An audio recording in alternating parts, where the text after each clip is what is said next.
All right, this is Calc, first section of Chapter 5. We are getting into something called an antiderivative and integration.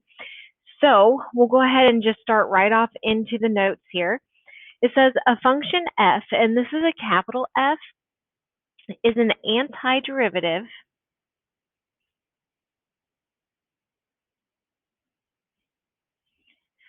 of little f on an interval I when f prime of x equals f of x for all x on I. So basically what an antiderivative here is saying is that this function is an antiderivative if I can take the derivative of it and get back to that original function.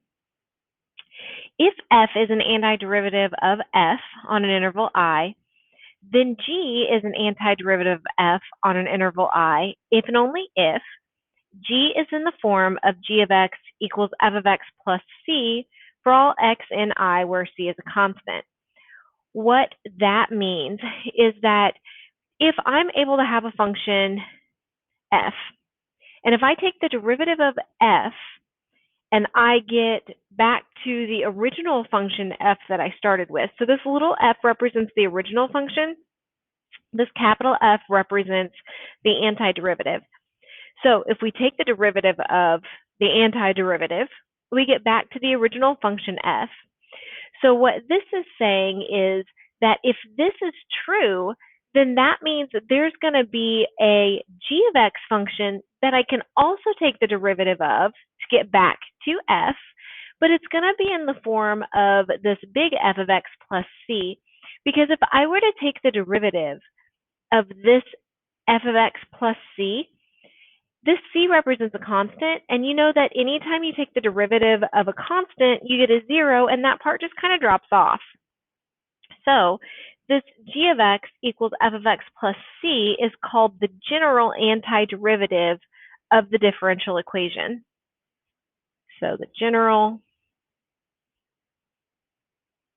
antiderivative.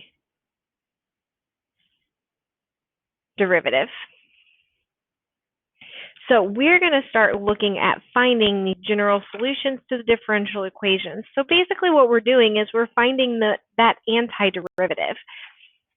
So for this first example 1, it says to find the general solution of the differential equation y prime equals 2. So basically what has happened here is y prime means you've taken the derivative, and we've gotten 2 for an answer. So the question then is, what function did we have to start with that gave us a derivative of just a 2? Well, you know that if I had something that looked like y equals 2x, when I take the derivative of that and get y prime, I'm just going to get a 2. So this y equals 2x would be my antiderivative. But we'll add to our notes here, but because y equals 2x plus 3, or y equals 2x minus 10, or many others,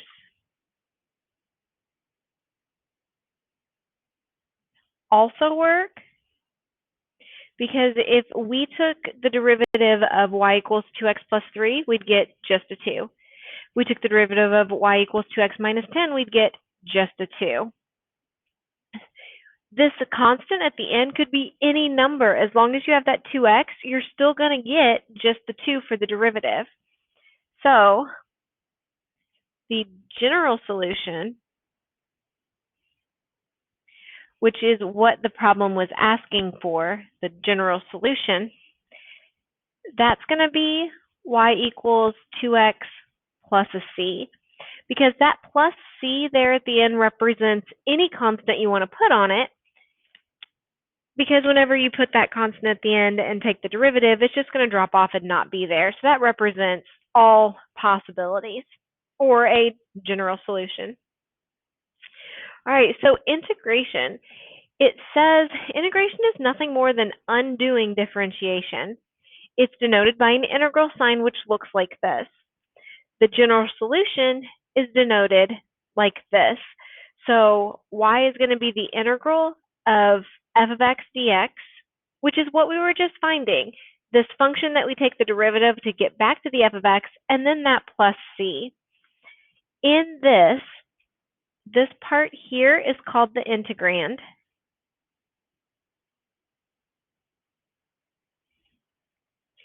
This x right here is going to be your variable of integration.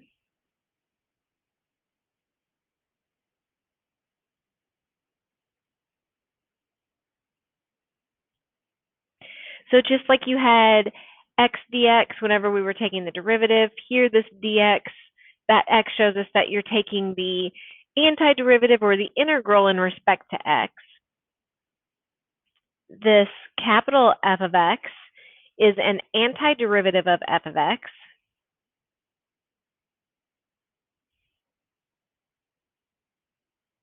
So an antiderivative of f of x. And then the c here is called the constant of integration.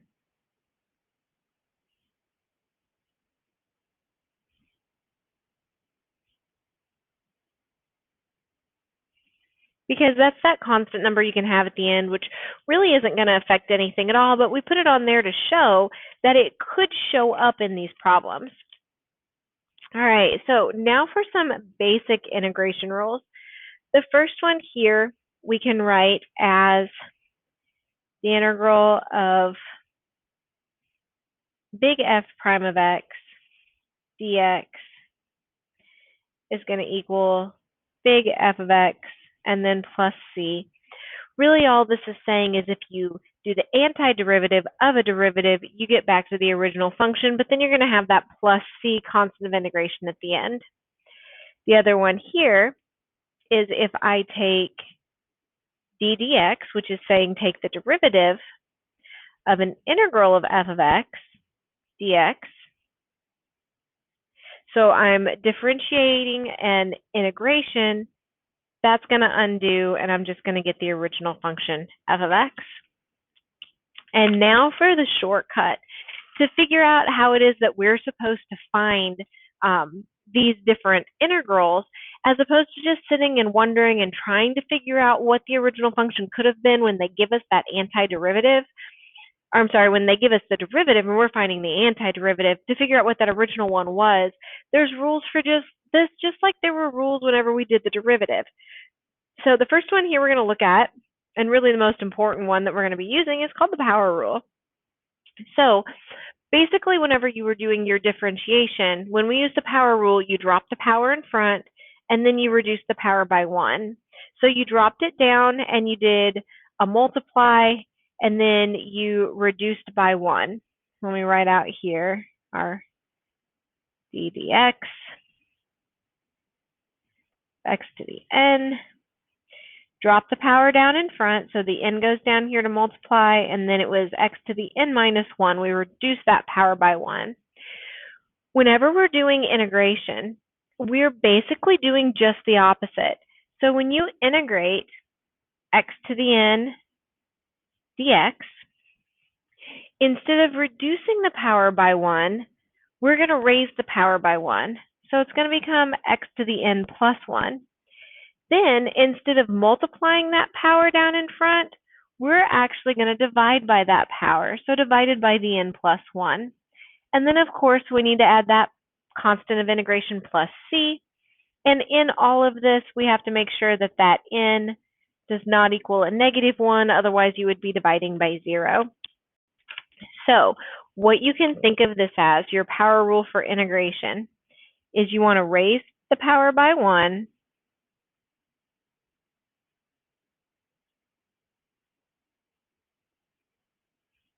raise the power by 1, and divide by that power.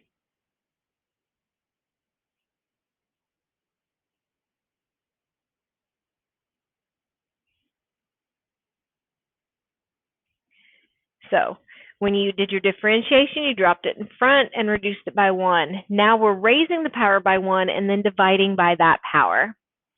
So it says that there's many others that are on page 282, but the power rule is going to be the one that's most important. And we will end up doing some of them backwards, kind of like the trig functions. We'll get into that where we know that the derivative of sine is cosine. Therefore, the integral of cosine is sine. So it's just the backwards of what you've been doing. But this power rule is going to be the biggest one that we're going to end up encountering. And we are actually going to practice doing that then here on the back. All right, so we've got several here, for example, too, that we're going to be doing the power rule on and finding the general solution for the integrals. So for this first one, we have 3 to the x dx that we're integrating.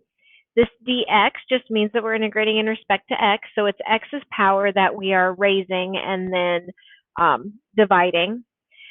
So I have a 3x. If I raise the power by 1, right now it's to the first, I'm going to make it to the second. Then I'm going to divide by that second power, so divide by 2. And then remember, we're going to need that plus c for that constant of integration. Because now if we went back and we took the derivative of this, we would end up back at that 3x. All right, part B. This here, again, we're taking in respect to x, but we don't see an x here. Because what this is actually x to the 0 dx. Because x to the 0 is just 1, and that's what we're seeing, or rather not seeing here, is a 1 dx. So now if I raise the power by 1, I get x to the first. And then when I divide by that power, I'm going to get divided by 1, which is then going to give us just an x, and then our plus c constant of integration. And again, you can see here, if you took the derivative of it, you would end up with just a 1. All right, on this next one, whenever you guys are doing addition like this, just like whenever we were doing derivatives and we said that the derivative of a sum is a sum of the derivatives, same thing with the integrals. The integral of a sum is the sum of the integrals. So I can break this up and say that's the integral of x dx plus the integral of 2 dx. And then just smush it all back together again. So if I raise the power by 1 and then divide by that power, raise it by 1 makes it a squared, and then over 2. Then I could put here, it would be a plus c. And then on this next one, that's just a 2x to the 0. So when I raise the power by 1, it becomes 2x to the first. Divide by that power 1, and then it also has a plus c. But now then for my final answer. This x squared over 2 is the same as saying 1/2 x squared. This 2x to the first over 1 is the same as saying 2x. And if I have a number and I add it to another number, it's just going to make another number. So those two c's can be put together and just called a single c. Now, the thing is you can break it up like that and write them out individually like we just did, or you can just kind of in your head figure it that it's broken up this way and not have to actually write them all, which is what I'm going to do on this next one. So I could go through, just like I did here, and say the integral of 3x to the 4th dx minus the integral of 5x squared dx plus the integral of x dx, and do each one individually, but since I know I'm going to integrate each term individually, I'm just going to go ahead and do that from the start. So I have a 3x. I'm going to raise the power by 1, which makes it a 5, and then divide by that exponent, so divided by 5. I have a minus 5x here. I'm going to raise that 2 to a 3, and then divide by that power, so divide by 3. And then plus x, that's an x to the first. I'm going to raise the power by 1 to make it squared, and then divide by that power, and then I'll have the plus c. And then the only other thing I'm going to do to this is I'm going to go through and try to make it look a little bit nicer. I'm going to make it look nicer by pulling these fractions away from the x's so that it becomes a 3/5 x to the 5th minus 5/3 x cubed plus 1/2 x squared, and then plus c. And all of these, you could go back through and take the derivative of them, and you would end up back where we started again. And that's actually a good way to check these things as you're going along, is to go through then and find the derivative of them and make sure that you get back to the answer that you started with, or I guess the problem that you started with. All right, on E, this one we're going to want to do a little bit different, simply because with this, we don't have any type of quotient rule with the antiderivatives like we were doing on the derivatives. When we get into stuff that have fractions like this, we're going to need to either one, rewrite them, or two, we're going to run into problems that we're not going to be able to rewrite, but we're going to have different rules to do them. Right now, we don't have any of those different types of rules, so we're just going to have to rewrite this into two separate terms as opposed to one big fraction like it is.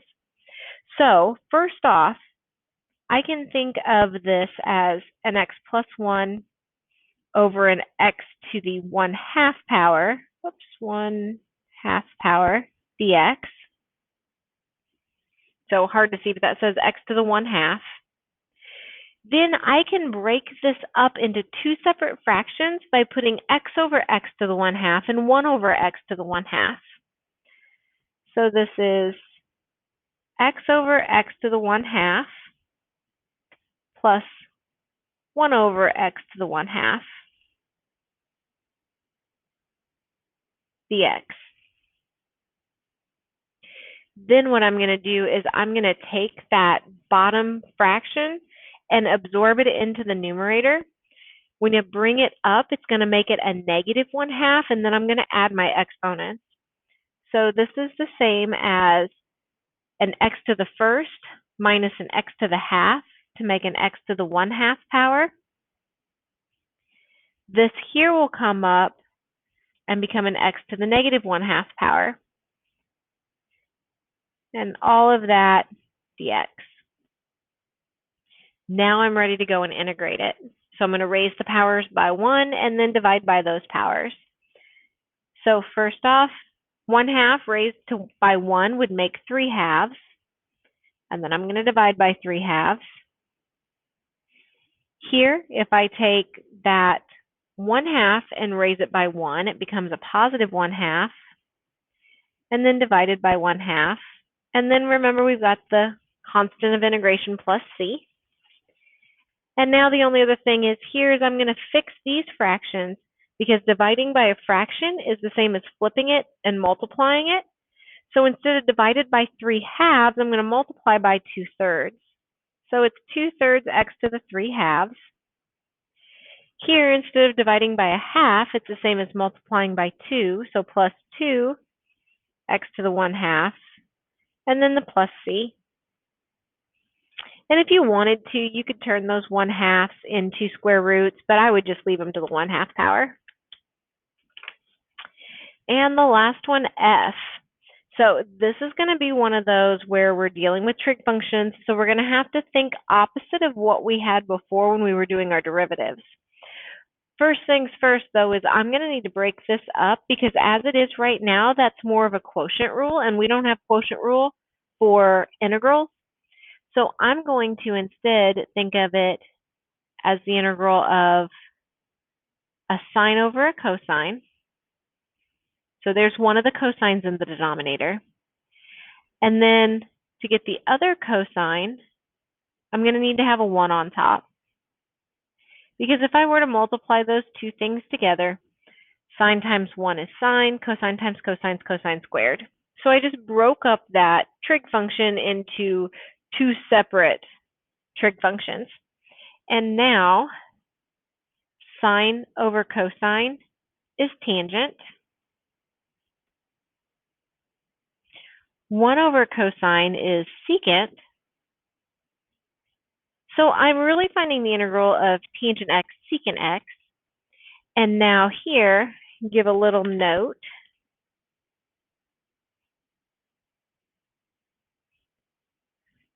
Recall that d dx of secant x, which is the derivative of secant, is secant x tangent x. So since I'm doing the antiderivative now, I'm starting here and wanting to go backwards. Well, that's what I have. Secant x tangent x is the same as saying tangent x secant x. So when I go backwards, it's just going to be a secant. So this thing just equals a secant x, and then that plus c constant of integration. So it's going to be helpful to know what all of your trig derivatives are. That way you're able to move backwards in the process to find your integrals. All right, then the last part here, it says, in some cases you will need to find a particular solution.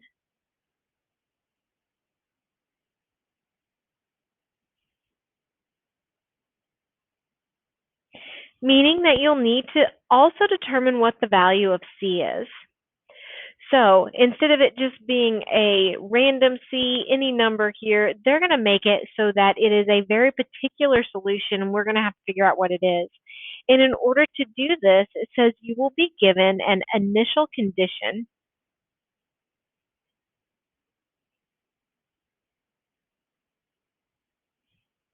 which is a point the curve passes through. So just like whenever you guys were doing problems where you had to find the equation of a parabola, say, and they gave you a vertex, you could find a general form, but if you wanted the specific form to know that it goes through a very specific point, that's when we had to solve for A and figure all of that. That's kind of what we're doing here, it's just now we're solving for C.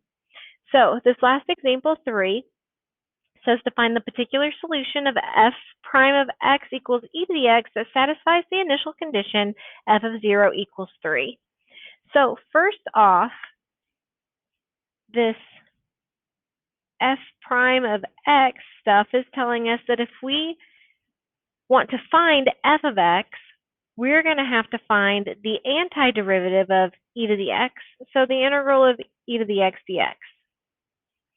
Now here's one we haven't talked about yet, but it goes back to our rules that we had with all of our differentiation, is do you remember what do you have to take the derivative of to get e to the x for an answer?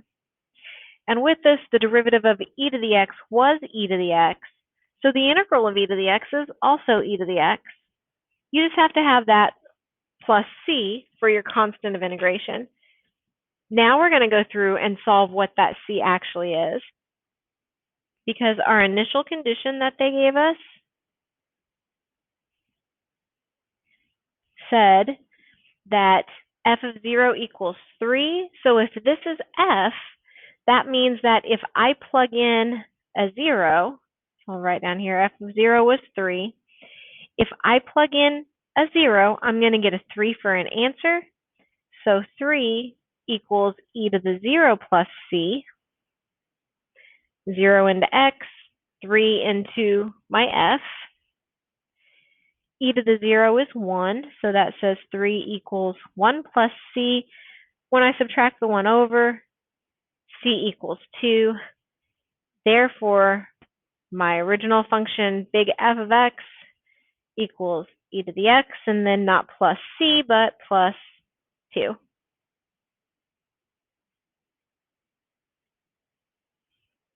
So that is just the beginnings of what we are going to be doing all through Chapter 5.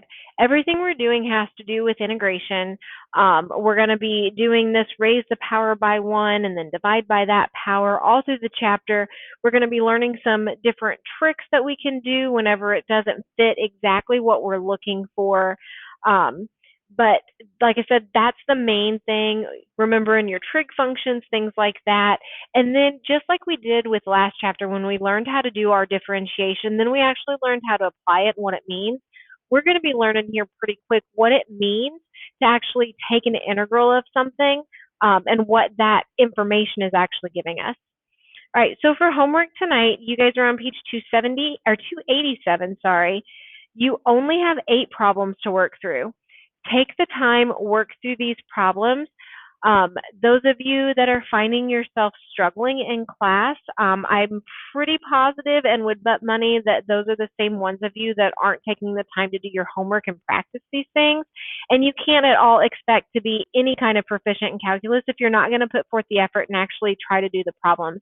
So take the time, do these 8 problems. When we come back together next class period, we'll move on to the next section.